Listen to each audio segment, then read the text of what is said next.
اگر صرف عمران خان اور پی ٹی آئی کو دبانے کے لیے اگر سارے ادارے استعمال ہوں گے تو لوگوں کا ٹرسٹ ختم ہو جائے گا۔ آج بھی یہ کہا جاتا ہے کہ چیف آف آرمی اسٹاف جناب کرپشن کے خلاف بڑا کام کر رہے ہیں، میں نے پہلے بھی کہا تھا، بہت اچھی بات ہے، لیکن اچھا ہوگا کہ کرپشن کو ختم کرنے کا آغاز اپنے اداروں سے کریں، آپ جرنیلوں سے کریں، آپ ان اپنے یونیفارم پرسن سے کریں جن کے اوپر بڑے سیریس چارجز آف کرپشن بھی ہیں اور رہتے ہیں اکثر۔ تو اس لیے اگر وہاں سے شروع کریں گے تو لوگ آپ کے اوپر اعتماد کریں گے۔ اور دوسری بات یہ ہے کہ ادارے آج جو کہ نیب ہے یا باقی ادارے ہیں واقعی کرپشن کے خلاف کچھ کرنا چاہتے ہیں تو یہ اوپن اینڈ شٹ کیسز ہیں، پھر ڈاکٹر رضوان کی طرح ان گواہوں کو مارنا نہ شروع کر دیں، پھر آپ مقصود چپراسیوں کو مارنا نہ شروع کر دیں، پھر اس کے اوپر واقعی تحقیق کریں اور جو کرپشن میں ملوث ہے اس کے خلاف پروسیڈ کریں۔ کہ نواز شریف اور جہانگیر ترین، جو کہ جہانگیر ترین کو نواز شریف والے پہلے اے ٹی ایم مشینیں کہا کرتے تھے عمران خان کی، اب وہ ان کے ساتھ اس طرح شیر و شکر ہیں کہ جیسے وہ بس علیم خان اور جہانگیر ترین سے زیادہ فرشتہ آدمی کوئی نہیں رہا، کیونکہ وہ بھی پی ایم ایل این کی طرح ووٹ کو عزت دو تو انہوں نے کبھی کی نہیں، ووٹ کو عزت دو کا نعرہ اٹھایا ہوا ہے، اور استحکام پارٹی کنگز پارٹی کے طور پر اب ان کے درمیان بھی اب مقابلہ شروع ہو گیا۔ آپ نے دیکھا استحکام پاکستان پارٹی والے بھی گفتگو کرنا شروع ہو گئے، ان کو بھی زبانیں مل گئی ہیں،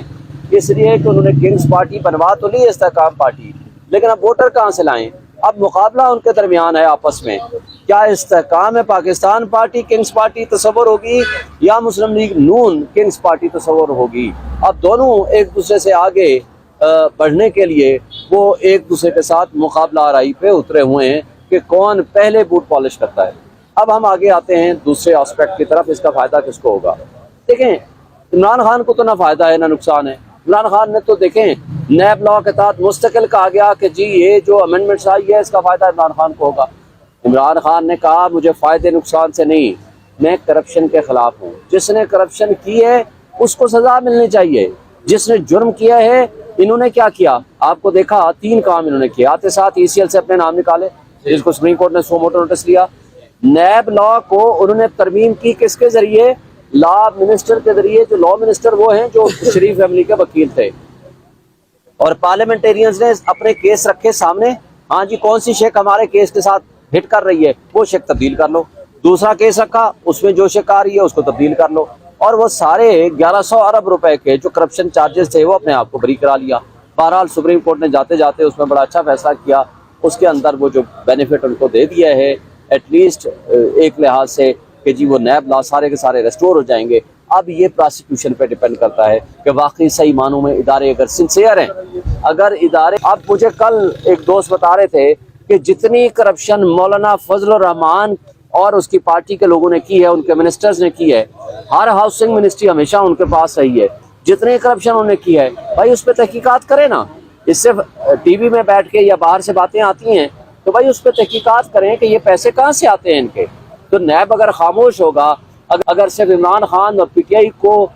دبانے کے لیے اگر سارے ادارے استعمال ہوں گے تو لوگوں کا ٹرسٹ ختم ہو جائے گا۔ اس کیس کے حوالے سے دیکھیں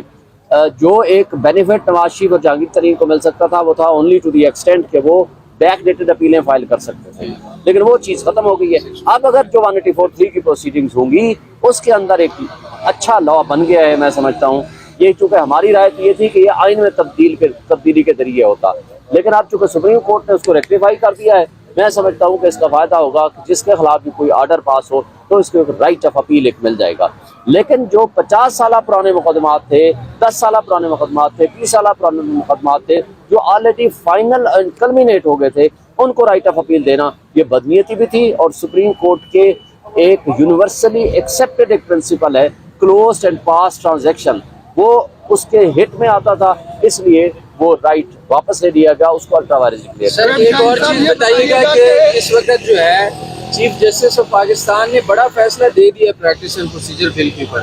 یہ بتائیے گا کہ نواز شریف کی واپسی میں اب کس قسم کا ریلیف عدالتیں دے سکتی ہیں یا نہیں دے سکتی؟ دوسرا سوال یہ ہے کہ الیکشن کی بہت ساری جو اپلیکیشنز ہیں پی ٹی آئی کی بھی وہ الیکشن نہ کروانے کی پینڈنگ ہے سپریم کورٹ کے اندر، تو اس فیصلے کے بعد اب چیف جسٹس کے اوپر کتنی بھاری ذمہ داری عائد ہوتی ہے کہ وہ ان کو بھی جو ہے وہ جلد از جلد سماعت کے لیے مقرر کریں؟ دیکھیں پہلی بات تو یہ ثابت ہے کہ نواز شریف ایک بھگوڑا اور اشتہاری مجرم ہے، مجرم کو کبھی بھی کوئی اور بیل پروٹیکٹیو ایٹسٹرا نہیں مل سکتی۔ انٹرنلس وہ آئیں گے جس نے مس یوز آف بیل کی ہو اس کو ضمانتیں بھی نہیں ملا کرتی. یہ پاکستان میں یا دنیا کی تاریخ میں کوئی ایسی نظیر نہیں ملتی. اس لیے میں نہیں سمجھتا کہ اگر وہ اتریں گے تو جیل جائیں گے سیدھا, ان کے علاوہ کوئی آپشن نہیں ہے. اور جہاں تک آپ نے کہا ہے کہ الیکشن کے حوالے سے اب 2 کیس بڑے اہم ہیں. سویلین کا ملٹری ٹرائل وہ فوری طور پر کیس لگنا چاہیے. بالکل آج ہم اپلیکیشن بھی دے رہے ہیں میرا خیال ہے, اور ہم اس کے اوپر بھی اسٹریس کریں گے کہ اس کو فوری طور پر لگایا جائے. اور دوسرا جو کیس ہے وہ بھی بہت اہم ہے, وہ اس کو تو بلکہ پریورٹائز کرنا پڑے گا کیونکہ 90 ڈیز کا الیکشن کا کیس ہے. 90 دن آئین کہتا ہے آرٹیکل 224 میں کہ 90 دن سے اوپر اوور اینڈ ابو الیکشن نہیں جا سکتا. 2 صوبوں میں پہلے ہی غیر آئینی حکومتیں بیٹھی ہوئی ہیں. تو میرا خیال ہے کہ یہ 2 اہم کیس ہیں اور سپریم کورٹ کے اوپر بھاری ذمہ داری عائد ہوتی ہے. اس کو فوری طور پر سنیں اور اس کو اگلے ہفتے میں منڈے میں لگائیں اور اس کو ڈے ٹو ڈے ہیئرنگ کریں. سر, پی ٹی آئی کی لیگل ٹیم کے اندر اختلافات کی خبریں بھی آئیں اور بیانات بھی آئے, تو اختلافات ختم ہو گئے ہیں یا ابھی برقرار ہیں؟ نہیں, کسی قسم کے اختلافات نہیں ہیں. اور لیگل ٹیم کے سربراہ حامد خان صاحب وہ جس کو انگیج کرتے ہیں, جس کو وہ آتھورائز کرتے ہیں, وہ کیس کرتا ہے, اور اس طرح کی کوئی باتیں ایسی نہیں ہیں. سر, نیب قوانین کو مسترد کیا گیا تھا جسٹس کی جانب سے, عمر عطا بنیال کی جانب سے, تو کیا وہ بھی ابھی اس میں کی جا سکے گی؟ ساتھ میں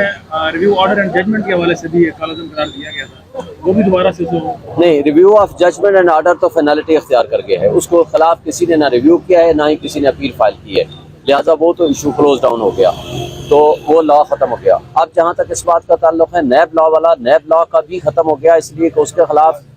بھی اب کے بعد صرف ریویو ہو سکتا ہے, لیکن گورنمنٹ ریویو کر سکتی ہے یا اپیل فائل کر سکتی ہے. لیکن گورنمنٹ میرا نہیں خیال کہ وہ کرے گی, کیونکہ گورنمنٹ تو اس میں ایز سچ صرف وہ پارٹی ہے, اور جو کرے گا اس کا مطلب ہے کہ یہ سوچ سمجھ کے کرے گا کہ وہ کرپشن کو فروغ دینا چاہتے ہیں. ہفتے میں منڈے میں لگائیں اور اس کو ڈے ٹو ڈے ہیئرنگ کریں. سر, پی ٹی آئی کی لیگل ٹیم کے اندر اختلافات کی خبریں بھی آئیں اور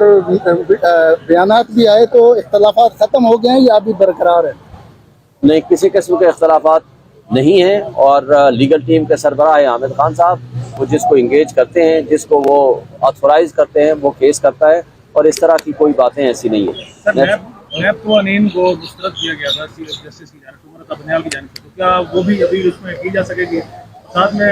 ریویو آرڈر اینڈ ججمنٹ کے حوالے سے بھی ایک کالعزم قرار دیا گیا تھا, وہ بھی دوبارہ سے نہیں, review of judgment and order تو فینالٹی اختیار کر گیا ہے. اس کو خلاف کسی نے نہ ریویو کیا ہے نہ ہی کسی نے اپیل فائل کی ہے, لہٰذا وہ تو ایشو کلوز ڈاؤن ہو گیا, تو وہ لا ختم ہو گیا. اب جہاں تک اس بات کا تعلق ہے نیب لا والا, نیب لا کا بھی ختم ہو گیا, اس لیے کہ اس کے خلاف